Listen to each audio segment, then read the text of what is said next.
They RTV app వార్తల్ని క్షణాల్లో చదివే అవకాశం ఉంటుంది. ఒక న్యూస్ పేపర్, ఒక టెలివిజన్ ఛానల్ మీ చేతుల్లో ఎప్పుడూ ఉంటాయి.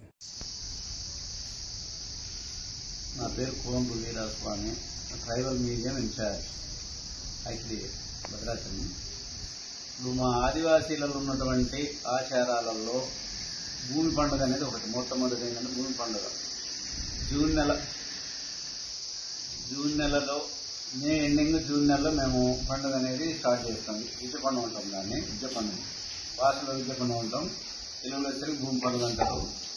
అలాగే ఇవాళ మేము ఆ భూమి పండుగ చేసి విత్తనాలు చేసిన తర్వాతనే విత్తనాలు వేస్తాం.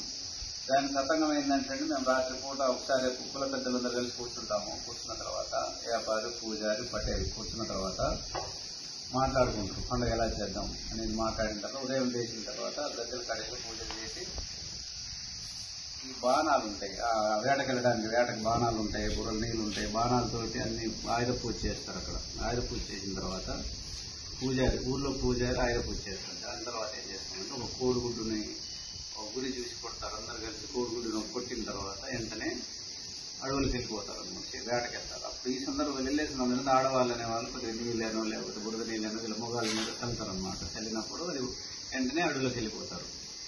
వెళ్ళిన తర్వాత అడివంతా తిరుగుతూ బుర్రలు జావ ఉంటుంది. తర్వాత తూత్కొమ్మ అంటాం, కొమ్ము, అది దాన్ని ఏమంటాం తూత్కొమ్మ, భాషలే తూత్కొమ్మ అంటాం. అది పట్టుకొని అందరి దగ్గర ఉంటాయి. ఒక మనిషి ఉంటాడు. ఒకవేళ అడవికి వెళ్ళిన తర్వాత తెల్లసి రేపు గుంపులు విడిపోతారు. 50-60 మంది వెళ్ళిన తర్వాత అడవి విడిపోతే ఈ కొమ్ము ఊదుతాడు. కొమ్ము ఊదినప్పుడు సౌండ్కి వచ్చినప్పుడు ఆ సిగ్నల్స్ అందరూ ఒక దగ్గరికి వచ్చేస్తారు అనమాట, గ్యాదర్ అవుతారు. ఏదైనా జంతువు దొరికినప్పుడు కానీ దొరకకపోయినా కానీ మళ్ళీ తిరిగి గ్రామం చేరినప్పుడు మళ్ళీ ఆ గ్రామ సరిహద్దులకు వచ్చిన తర్వాత ఈ కొమ్ము ఊదుతారు. తూత్ కొమ్ము ఊదిన తర్వాత ఊదినప్పుడు ఆడవాళ్ళందరూ సంబరాలతో వచ్చి మగవాళ్ళని వాళ్ళ యొక్క గొప్పతనాన్ని పొగుడుతూ గద్దెల కాడికి తీసుకెళ్తారు అన్నమాట. గద్దెల కాడికి తీసుకెళ్లి అక్కడ ఒకవేళ జంతువు దొరికితేనేమో దాన్ని అక్కడే వండుకొని అక్కడే తింటారు. ఇళ్ళలో తీసుకుపోరు. చిన్న దొరికినా పెద్ద దొరికినా అందరు కలిసి అక్కడే వండుకొని ఆడ తింటారు. దాంతో మళ్ళీ ఈ లోపల నవధాన్యాలు అనేవి ప్రతి ఇంటి నుంచి కూడా తెచ్చి గద్దెల కాడ ఉంచుతారు. ప్రతి ఇంటి నుంచి ఉంచిన తర్వాత ఈ పూజలు చేస్తారు. పూజారి అంతా పండుగ అయిన తర్వాత పూజలు చేశాక ఆ బ్లడ్ తోటి గింజలు కొన్ని తడిపి ఎన్ని ఇల్లులు అయితే ఉంటాయో ఆ బుర్రలను తెచ్చి పెడతారు. నవధాన్యాలు తెచ్చి పెడతారు, ప్రతి ఇంటి నుంచి తెస్తారు. మళ్ళీ ఈ పూజ చేసినటువంటి ఈ గింజల్ని అందరికీ పంచుతారు, కలిపేస్తారు. ఆ విత్తనాలు కలిపితే ఈ యొక్క బ్లడ్ కలిపి ఉన్నది కానీ లేకపోతే ఈ పూజ చేసిన విత్తనాలు కానీ తీసుకెళ్లి మళ్ళీ అందరూ చేనులలో వేసుకునేది ఒక ఆచారం ఉంటుంది. అది సాంప్రదాయంతో అలా చేయడం వల్ల మనకు మంచి వర్షాలు వస్తాయి, మంచి పంటలు పండుతాయి అనేది మన యొక్క ఆదివాసుల యొక్క ఉద్దేశం. ఇప్పుడు ఈ పూర్వకాలంలో అయితే మాది ఆదివాసులని రోడ్ల మీద ఆపేవాళ్ళు కాదు.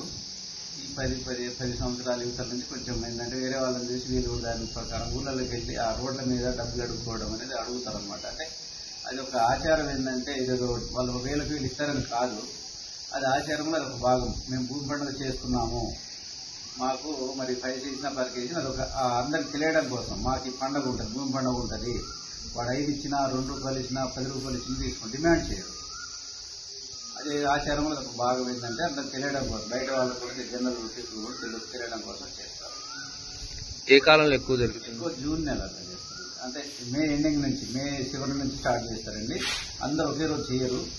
అంటే ఎవరి వెసులుబాటు, ఈ గ్రామాల వారికి ఎవరి వెసులుబాటు కూడా వాళ్ళు చేస్తారు గ్రామాల. మరిన్ని వీడియోస్ కోసం ఛానల్ ని సబ్స్క్రైబ్ చేయండి. లేటెస్ట్ అప్డేట్స్ కోసం వాట్సాప్ ఛానల్ ని ఫాలో చేయండి.